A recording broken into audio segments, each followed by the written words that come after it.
Hara-hara dalam rumah tangga Tengku Dewi dengan Andrew Andika nampaknya semakin semrawut.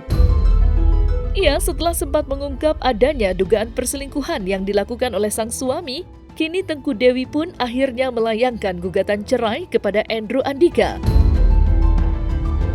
Gugatan tersebut dilayangkan oleh Tengku Dewi lantaran ia sudah tak kuat lagi dengan tabiat buruk Andika yang selalu berulang kali keciduk menjalin hubungan terlarang dengan wanita lain di belakangnya.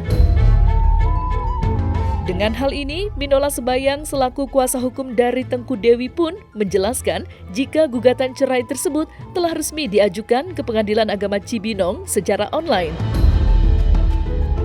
Lantas, seperti apa curhat Tengku Dewi setelah dirinya memutuskan untuk mengakhiri hubungan rumah tangganya dengan Andrew Andika yang sudah berjalan selama 7 tahun itu?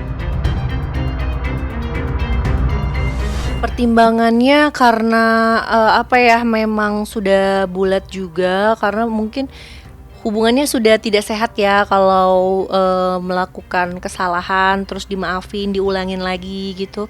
Jadi mungkin kita kayaknya lebih baik jadi partner untuk anak aja, tapi untuk hubungan suami istri kayaknya memang mungkin sudah cukup sampai di sini aja gitu. Jodohnya sampai di sini aja. Iya, karena saya mikirnya mendingan sekarang fokus ke hubungan dulu, ke proses perceraian supaya saya tenang juga lahirannya. Untuk yang pidana, ya karena gimana pun kan dia tuh papanya anak-anak ya. Cuma mungkin saya berharap sih dari kasus ini banyak hikmahnya. Andrew juga jadi pribadi yang lebih baik, karena kan dia tuh sekarang jadi bapak dari 2 orang anak aku. Dikasih contoh yang baik-baik aja supaya nanti anaknya kalau udah gede juga jejak digital bapaknya juga yang baik-baik gitu. Kuat ya karena memang karena ini hidup kayaknya kalau misalnya kita cuma mikirin siapa sih yang mau ada masalah, siapa sih yang mau ibaratnya cerai gitu kan. Cuma kan kalau misalnya emang udah jalan hidup saya, ya saya mau gimana gitu loh. Saya harus ikhlas, harus terima, harus legowo, karena kedepannya saya juga kan punya anak, 2 orang anak yang harus saya hidupin gitu ya. Kalau saya nggak kuat nanti anak-anak saya siapa yang ngurusin? Sekarang pun saya sudah memaafkan sih sebenarnya, maksudnya tidak ada dendam ya. Maksudnya untuk apa sih ribut-ribut kayak perang gitu ya? Sementara kita tuh udah 11 tahun tuh bareng-bareng. Jadi kalau nggak etis ya rasanya kalau diakhiri dengan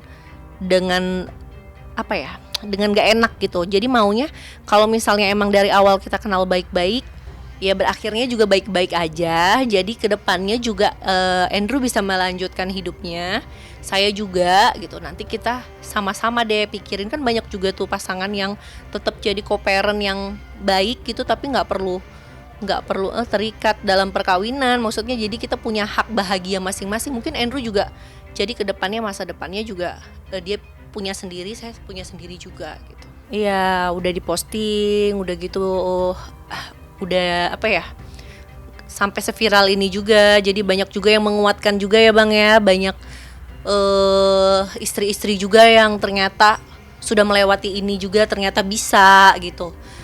Jadi banyak hal sih yang bikin saya kuat. Iya, mungkin kalau misalnya dari sayanya udah kasih ultimatum tapi tidak didengarkan, mungkin dengan seluruh Indonesia ini sudah tahu, kedepannya kan juga dia bergerak juga.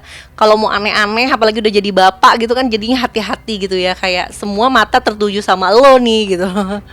Berdasarkan penelusuran di aplikasi kami, sampai hari ini Kamis tanggal 6 bulan Juni tahun 2024 belum terdaftar atas nama Tengku Dewi untuk mengajukan gugatan di Pengadilan Agama Cibinong. Ya, sampai sekarang jam 14 belum ada.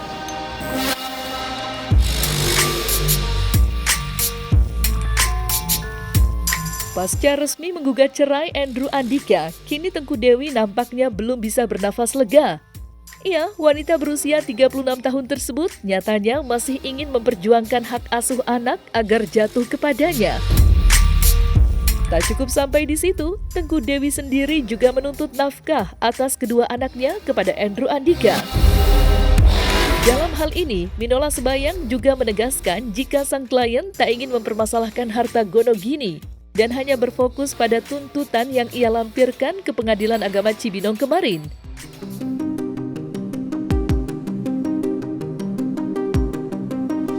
Isi gugatannya tentu ini bicara mengenai masalah apa yang menjadikan alasan bagi Tengku Dewi untuk mengajukan gugatan kepada suaminya, dan kita tahu bersama ya. Jadi yang menjadi dasar gugatan itu adalah perilaku ya.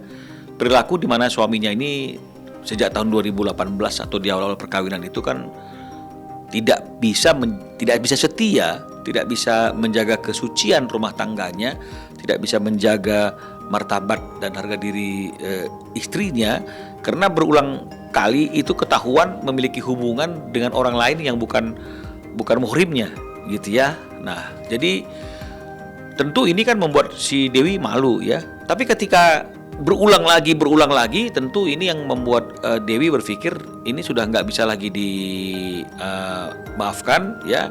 Apalagi kejadian terakhir ini hampir semua orang tahu ya, karena menjadi berita yang besar juga, dan itu terjadi ketika Dewi masih dalam keadaan yang mengandung anak keduanya dalam perkawinan ini ya. Ini tentu sangat memukul Dewi dan sangat menyakitkan, dan oleh karena itu alasan gugatan kami pun dilandaskan kepada pasal 116 huruf A kompilasi hukum Islam yang mengatakan bahwa perceraian dapat dilakukan dengan alasan atau alasan huruf A-nya itu adalah karena zina ya. Jadi itu yang menjadi landasan dan dasar kami mengajukan gugatan pada hari ini. Selain alasan perceraian tadi itu, konsekuensi atas putusnya perkawinan karena perceraian itu salah satunya, bukan salah satu, yang kami mintakan dalam gugatan ini adalah hak asuh anak ya.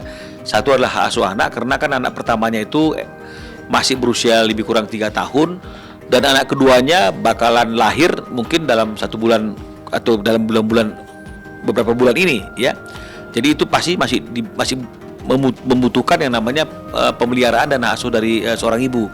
Jadi makanya kami mintakan ya hak hadanah, kalau tidak salah secara hukum Islamnya itu hak pemeliharaan. Hak asuh itu jatuh kepada penggugat klien kami Tengku Dewi karena masih di bawah umur, yang satu nanti baru lahiran. Jadi kan udah pasti itu sangat tergantung kepada ibunya ya. Dan selain itu tentu ada uang nafkah ya, uang pemeliharaan, uang biaya hidup anak, pendidikan. Kami mintakan sesuai dengan apa yang diinginkan oleh Dewi hanya sebesar 20 juta rupiah per bulan. Jadi untuk 2 anak, jadi masing-masing anak 10 juta. Jadi sangat rasional sekali. Dia tidak ingin juga kelihatan terlalu besar gitu ya. Karena bagaimanapun walaupun tertulis sekian, saya rasa nggak ada tuh seorang ayah ya yang akan membatasi berapa yang dia ingin berikan kepada anaknya demi kemajuan anaknya ya, karena nggak ada mantan anak. Selain memang kami butuh memfinalisasi gugatan kami supaya lebih sempurna, tentu kami juga ingin memberikan waktu kepada Dewi agar keputusannya yang dia ambil itu bukan dilandaskan kepada emosi semata ya.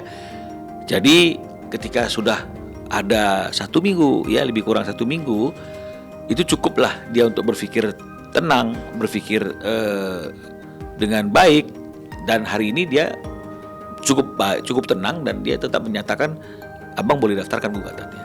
Jadi artinya keputusan yang diambilnya itu sudah lagi tidak dilandaskan kepada emosi semata, tapi sudah rasional, bahwa dia merasa tidak mungkin bisa mendapat kebahagiaan kalau Andrew punya kebiasaan yang buruk, tidak setia, dan itu tidak bisa disembuhkan atau tidak bisa diperbaiki lagi. Tanggapannya nggak ada ya, karena kan memang setelah PDF-nya itu kita serahkan untuk dia koreksi, apakah ada kesalahan tanggal, kesalahan nama anak ya, dia pasti sudah baca. Dia hanya mengatakan sudah bisa didaftarkan bang. Nah, jadi setelah realisasi pendaftaran itu dilakukan, biaya pendaftaran juga sudah kita bayarkan, dan kita info kepada Tengku Dewi sudah dilaksanakan pendaftaran gugatannya, sudah kita bayarkan juga biaya gugatannya, tinggal menunggu proses lebih lanjut. Dewi hanya mengatakan oke bang, terima kasih. Nah, jadi artinya nggak ada komen apa-apa. Saya kira sudah cukup buat Dewi bahwa memang ini harus berjalan gugatannya, tidak mencantumkan berkaitan dengan masalah harta Gonogini. Karena pada waktu mereka sebelum melangsungkan pernikahan ini, mereka sudah membuat yang namanya perjanjian pranikah yang menyatakan bahwa harta bersamanya itu tidak ada. Jadi mereka masing-masing menguasai hartanya mereka sendiri-sendiri. Jadi itu yang membuat kami tidak perlu memintakan ada pembagian harta bersama karena tidak ada harta bersama. Ya karena gugatan cerai ini kan bicara mengenai masalah salah satu pihak ingin mengakhiri ikatan perkawinan, ya. Nah, kalau bicara secara aturan dan perundang-undangan, tujuan daripada perkawinan itu kan adalah hidup bahagia, ya, hidup rukun dan bahagia dari sepasang suami dan istri. Nah, kalau misalnya salah satu pihak dalam perkawinan tersebut, baik istri maupun suami, sudah tidak memiliki keyakinan lagi bahwa ketika perkawinan itu diteruskan, dia bisa merasakan yang namanya kebahagiaan yang menjadi tujuan perkawinan tersebut, maka itu sudah cukup alasan untuk mengajukan gugatan perceraian. Buat Andrew, mungkin aku cuma mau bilang, kita kenalnya baik-baik ya, kita juga berpisah secara baik-baik. Guys, buat semuanya, makasih udah datang.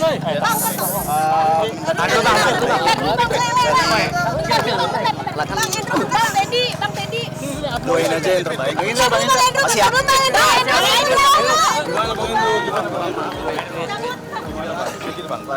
Udah ada komunikasi sama Bang Andrew tentang Rasik gimana Bang? Apa bener Bang? ya sama Rasik gimana Bang? Sedikit Bang. Bang, udah ada omongan ke istri belum sih Bang? Nah, tapi ketika satu orang lagi sudah tidak yakin, ini kan udah nggak mungkin lagi.